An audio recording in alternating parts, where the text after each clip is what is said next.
Hmm, what an interesting manga. Oh, I didn't see you there. Welcome back, and haven't seen your face in a while. As you may know, from my last video, I made a Goosebumps video before. As you may know, some things are kind of still the same after a year. Still got the Zelda poster. Still got the wristbands. Well, different wristbands.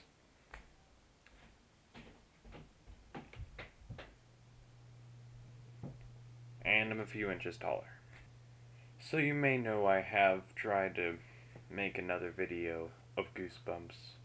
Instead of doing a crappy one, I was planning on doing a top 10 list of my favorite Goosebumps books.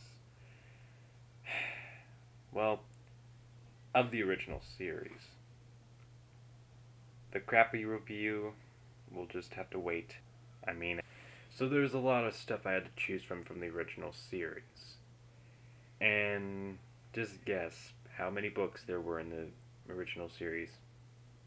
No, if you don't know, then literally go on Google to Wikipedia, or some crap like that, or go on R.L. Stan's website.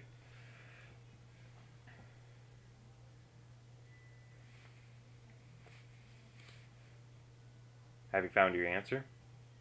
62. 6002, whole 2. Now, I haven't read every single book from the Goosebumps series, but I found some ones that really interest me in what I've read.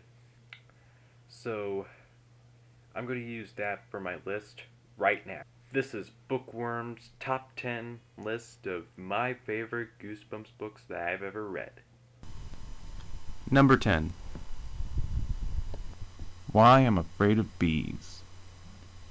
Now this one's just really weird and silly, but it's just in the number 10 spot. So the story is about a kid named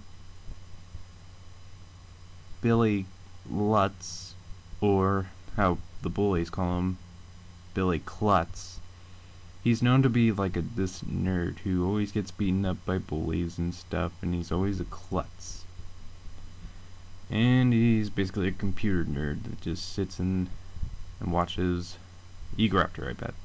Oh wait, it's the 90s, so it's not really Egoraptor. So he goes on the internet. So he finds this ad on the internet that is for switching bodies. And he signs up, he switches bodies, they take this machine and switch bodies, and he's accidentally switched bodies with the bee because the bee got in contact with the machine. And this leaves him with so many wacky antics. So just read the book, and no, I'm not going to give any spoilers away. So you would have to read the book yourself. I'm leaving the challenge to you. First of all, I really like the concept of switching bodies with something or another. And in this book, R.L. Stine, the author of the Goosebumps series, makes it well executed and well made. And that is only in the number 10 spot. Number 9. Monster Blood. The reason I chose Monster Blood is because it's one of the most notorious of all the Goosebumps books. It was the third one ever made, and it got its own series going on. Because it didn't just get one book made. No, there's 5 different sequels to the book. Some of them not even leading to Evan. So in the first book, this kid named Evan Ross has to stay with his great aunt, who is a little weird. He's left there because his parents have to go on a business trip. And one day when he was going across town, he finds this toy store that has this green stuff called monster blood. So he takes so he takes the monster blood after the cashier said not to take it.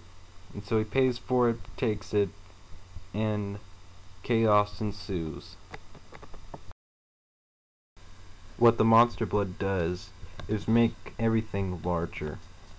And some people actually eat the monster blood in this book. I like the idea of the book and how R.L. Stein, knowing that it was his third book, wrote it really well and made it kind of suspenseful. And I'm not going to spoil anything or any of the endings, so you have to read it for yourself or see the episode. The episode has a different ending from the book, so if you're too lazy to read the book, then grab one of those TV those books. Number 8. One Day at Horrorland. Now, I've already mentioned this one in my last review, only that was the good one. The bad one was the sequel. Piece of crap. Anyway, the first one's about Luke and Lizzie and Clay as they go to this this park called Horrorland because they got lost in their trip. And so, if you haven't read the book, then read it, like right now. And anyway, it's got a really, really, really good twist ending that kind of left it up for a sequel that we all knew was coming, but not in book form. It was more or less yeah. Number 7. The Cuckoo Clock of Doom. Now this one is very interesting. It's the second Goosebumps book I've ever read, and it's awesome. At first I saw the episode, then I read the book, which was even more awesome, because it was longer, and a little bit better. It's about, this kid named Mitchell Webster, who has this bratty sister who messes up his entire life. So one day his dad gets a clock that was said to has magical powers. So Mitchell doesn't listen and decides to, when it struck 12, he went down and twisted the head of the cuckoo clock bird thing, and it suddenly turned back time as he grew younger. I like this one because it deals with time travel, and R.L. Stein really, really made a good story out of it. So, and I really, really can relate to the ending, because, yeah, I have a sister of my own, and I could understand his pain. Yeah. Number 6. Night of the Living Dummy. Now this one's the most notorious out of all the Goosebumps books, because mostly it has our favorite villain of the whole entire series, Slappy, the evil dummy. He didn't come into play in the first book until the very end, and he spawned several other sequels and prequels, until it just grew out of control.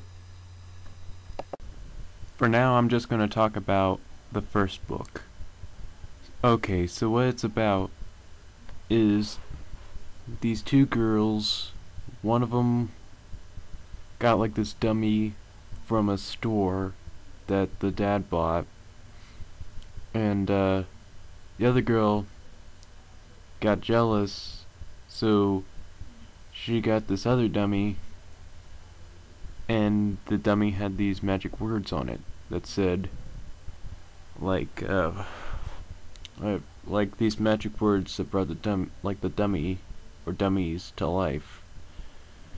And I like this book like a lot because it's got like a really good plot, and you like to see how the dummy plays with the people, kind of redundant, seeing as though they're, you know, dummies.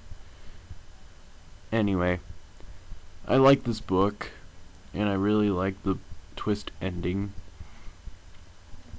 But, no, I'm not gonna put any of the sequels in here.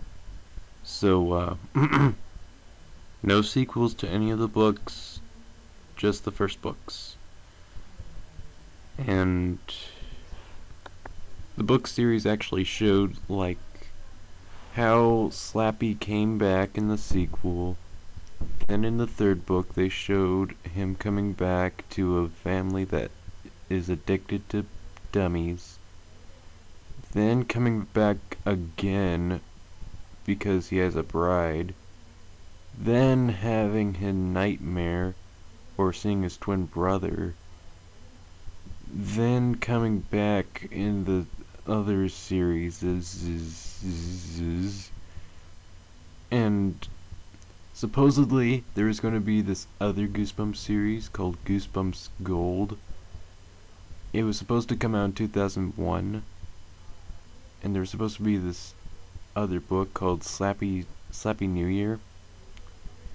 Sadly, Stein couldn't make it because of some sort of contract with Scholastic, so they couldn't really make it, and it was instead transferred into